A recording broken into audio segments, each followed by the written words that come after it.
اللہ الرحمن الرحیم نحمدہ ونصلی ونسلم علی رسول الکریم۔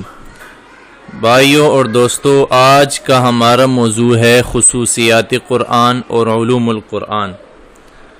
خصوصیات قرآن سے مراد یہ ہے کہ قرآن کریم کے اعجازات کیا ہے، کتنی عظمت اور بلندی والی کتاب یہ ہے، اور قرآن کریم کے وہ اعجازات کون کون سی جگہ پر اور کس حد تک موجود ہے۔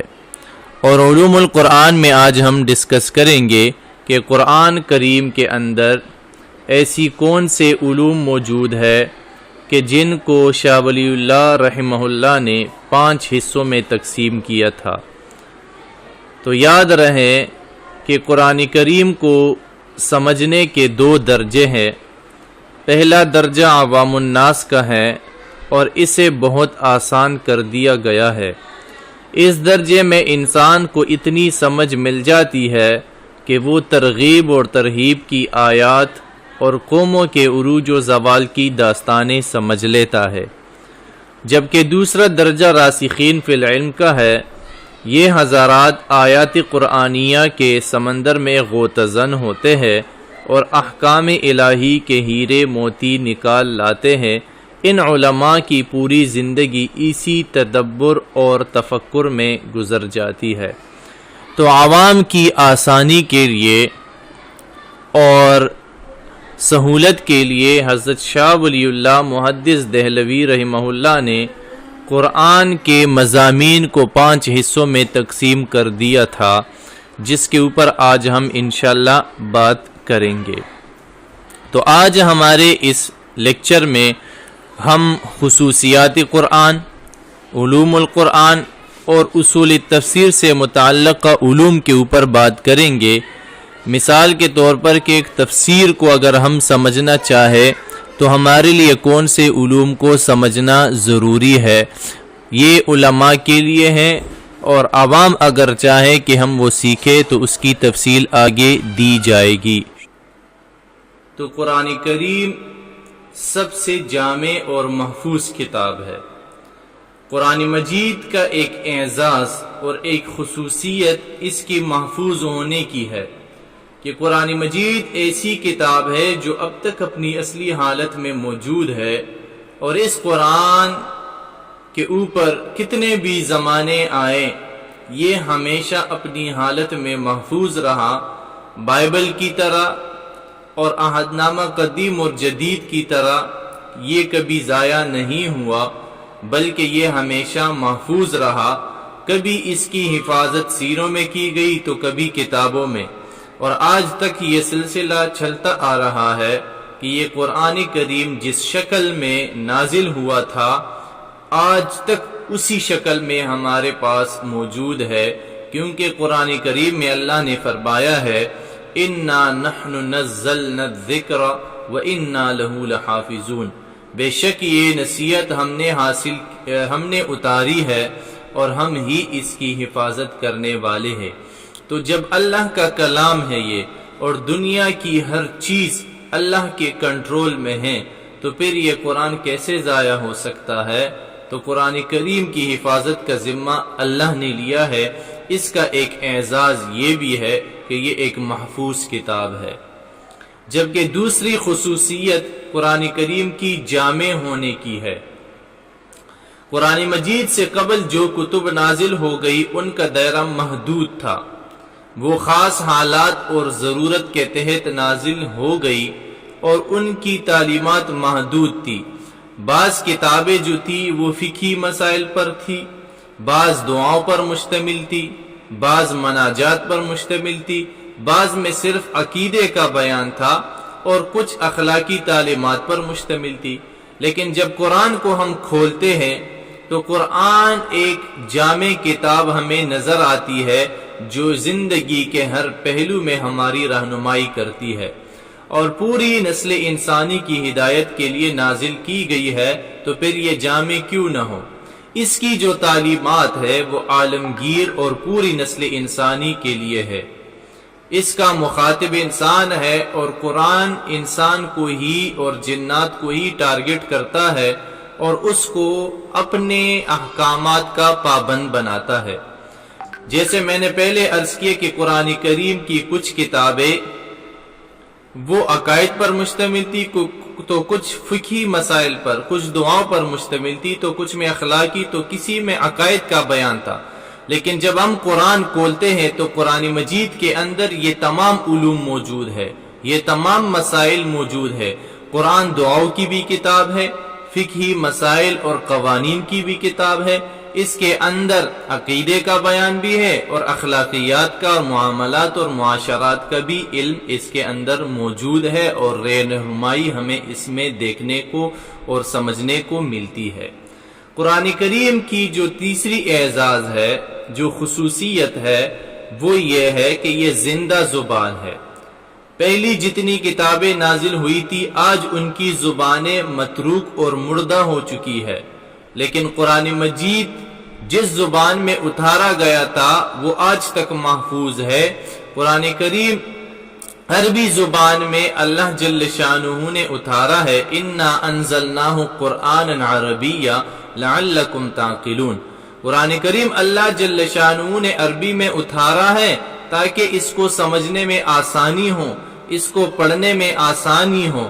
تو آج جب ہم دیکھتے ہیں تو قرآن مجید کی زبان بھی محفوظ ہے، قرآن مجید کی یہ کتاب بھی محفوظ ہے، اور قرآن کریم کے اندر جو علوم ہے آج وہ بھی محفوظ ہے۔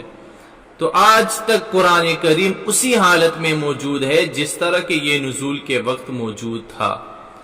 قرآن کریم کا پانچواں اعزاز یہ ہے کہ یہ فصاحت اور بلاغت والی کتاب ہے۔ قرآن کریم اس دور میں اتارا گیا کہ جب عرب خود کو عربی کہتے تھے اور خود کو اپنی زبان کی وجہ سے اور شعر اور شاعری کی وجہ سے دوسروں پر خود کو ممتاز سمجھتے تھے، اور یہ سمجھتے تھے کہ ہم سے بڑا شاعر کوئی نہیں ہے، ہم سے بڑا فصیح کوئی نہیں ہے، اور خود کو سب سے بڑے عالم، خود کو سب سے بڑے شاعر سمجھتے تھے، اور خود کو بڑی فصاحت اور بلاغت والے یہ سمجھتے تھے۔ لیکن جب قرآن کریم نازل ہو گئی تو ایسی فصاحت اور بلاغت میں اتاری گئی کہ وہ عرب کے شعراء خود کو عجمی سمجھنے لگے اور اس بات کا اقرار کرنے لگے کہ واقعی قرآن کریم ایک ایسی فصاحت اور بلاغت والی کتاب ہے، اور اس کے آیات ایسی فصاحت اور بلاغت پر مشتمل ہے کہ ہم اس کا جواب دینے سے قاصر ہے۔ مثال کے طور پر قرآن کریم نے ان کو بتایا کہ اگر تمہارے اندر ہمت ہے تو تم ایسا کرو کہ قُلْ إِنِ اجْتَمَعَتِ الْجِنُّ وَالْإِنسُ عَلَىٰ أَن يَأْتُوا بِمِثْلِ هَٰذَا الْقُرْآنِ، کہ تم اس قرآن کے مقابلے میں ایسی فصاحت اور بلاغت والی کوئی قرآن لے کے آؤ، کوئی کتاب لے کے آؤ۔ تو عرب اس سے مایوس ہو گئے، تو اللہ جل شانہ نے پھر آیت اتاری کہ ان سے کہہ دو قُلْ فَأْتُوا بِعَشْرِ سُوَرٍ مِثْلِهِ، اگر تمہارے اندر ہمت ہے تو چلو قرآن تو نہیں لا سکتے، کوئی 10 سورتیں بنا کے لاؤ، لیکن وہ بھی نہ بنا سکے تو پھر اللہ جل شانہ نے ان کے اوپر تیسری آیت اتاری اور فرمایا تمہارے اندر حکمت ہے تو فَأْتُوا بِسُورَةٍ مِّن مِثْلِهِ، تو تم ایک سورت بنا کے لے آؤ۔ وہ بھی نہ بنا سکے تو اللہ نے آخر میں اتارا وَلَوْ كَانَ آیَةً، تمہارے اندر ہمت ہے تو قرآن کے مقابلے میں کوئی ایک آیت بنا کے لاؤ۔ تو آج تک وہ لوگ ختم ہو گئے لیکن ایک آیت بھی بنا کے نہیں لا سکے۔ تو یہ قرآن کریم کا اعجاز ہے کہ اس کی فصاحت اور بلاغت بڑی زبردست ہے۔ ایک شاعر نے قرآن مجید کی تلاوت سنی تو کہا یہ فصاحت اور بلاغت کا چمکتا ہوا ستارہ ہے۔ اور جب ہم تاریخ میں جاتے ہیں تو ہمیں یہ دیکھنے کو ملتا ہے کہ ابن ہشام سے منقول ہے کہ اسلام کے بدترین دشمن ابو جہل، عمر بن وہب اور ابن شریق بھی راتوں کو چھپ کر نبی اکرم صلی اللہ علیہ وسلم کی تلاوت سنتے تھے، اور اس کی تلاوت کو اپنے لیے فصاحت اور بلاغت کا امتیاز سمجھتے تھے، اور اس کو سننے کے بغیر ان کے پاس کوئی چارہ نہ ہوتا تھا، اور راتوں کو چھپ چھپ کر آتے اور نبی علیہ الصلوۃ والسلام کی تلاوت جب وہ تہجد میں کرتے تھے تو اسے سنتے تھے۔ طفیل بن عمر دوسی اپنی قوم کے سردار اور شاعر تھے۔ قریش مکہ نے انہیں منع کیا کہ نبی علیہ السلام کی زبان سے قرآن نہیں سننا۔ طفیل کے دل میں شوق پیدا ہوا، چنانچہ جب اس نے قرآن سنا تو کہا واللہ ما سمعت قولا احسن منہ، اللہ کی قسم میں نے اس سے اچھا کلام کبھی نہیں سنا، اور پھر اس کے بعد مسلمان ہو گئے۔ اور قرآن کریم کی فصاحت اور بلاغت کا امتیاز تو یہ ہے کہ کسی شخص نے اس کو پورا سنا تو اسلام قبول کیا، کسی نے اس کی کوئی صورت سنی تو اسلام قبول کیا، اور جب ہم تاریخ میں جاتے ہیں تو اس کی آدھی آیت پر بھی لوگ مسلمان ہو چکے ہیں۔ ایک عربی نے آیت سنی فَاصْدَعْ بِمَا تُؤْمَرْ، جس بات کا تمہیں حکم دیا گیا ہے اسے ظاہر کرے، یہ سنی تو سجدے میں گر گیا اور کہنے لگا کہ میں اس کلام کی فصاحت کو سجدہ کرتا ہوں۔ تو ناظرین کرام، جاہز کے بقول حضرت عمر رضی اللہ عنہ اپنے زمانے میں سب سے بڑے شاعر تھے، اعلم الناس بالشعر، کہ سب سے بڑھ کر فن شعر کے ماہر تھے، اور وہ بھی اپنی بہن کی زبان سے جب سورۃ طٰہٰ کی آیات سنتے ہیں تو مسلمان ہو جاتے ہیں، کیونکہ قرآن مجید کی فصاحت کے مقابلے میں وہ خود کو مغلوب سمجھنے لگے۔ تو قرآن کریم کی ایک اعجاز یہ بھی ہے۔ چھٹی جو قرآن کریم کی خصوصیت ہے وہ ہے سب سے زیادہ پڑھی جانے والی کتاب۔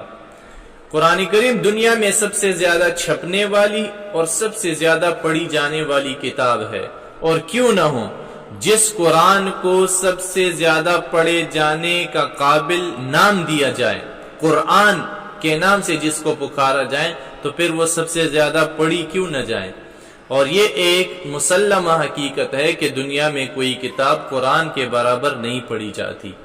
قرآن کریم ایک ایسی کتاب ہے، وہ نماز میں، تہجد میں، نفل میں اور کسی نہ کسی صورت میں روزانہ دنیا کے ہر کوشے میں پڑھی جاتی ہے، اور دنیا کا گوشہ گوشہ تلاوت قرآن سے گونج رہا ہے۔ قرآن کریم کی ساتویں خصوصیت قابل حفظ ہے۔ قرآن کریم میں اللہ فرماتا ہے وَلَقَدْ يَسَّرْنَا الْقُرْآنَ لِلذِّكْرِ فَهَلْ مِن مُدَّكِرٍ، ٹھیک ہے؟ تو یہاں سے ثابت ہوتا ہے جب اللہ قرآن کو خود آسان کرتا ہے تو پھر یہ حفظ کے قابل کیوں نہ ہو۔ جب ہم دوسری دنیا کی تہذیبوں اور ادیان کو دیکھتے ہیں تو ہمیں یہ سمجھ میں آتا ہے اور دیکھنے کو ملتا ہے کہ ان میں سے کوئی بھی اس قابل نہیں ہے کہ قرآن کے ایک مضمون کو لفظ بلفظ یاد کرے، جبکہ قرآن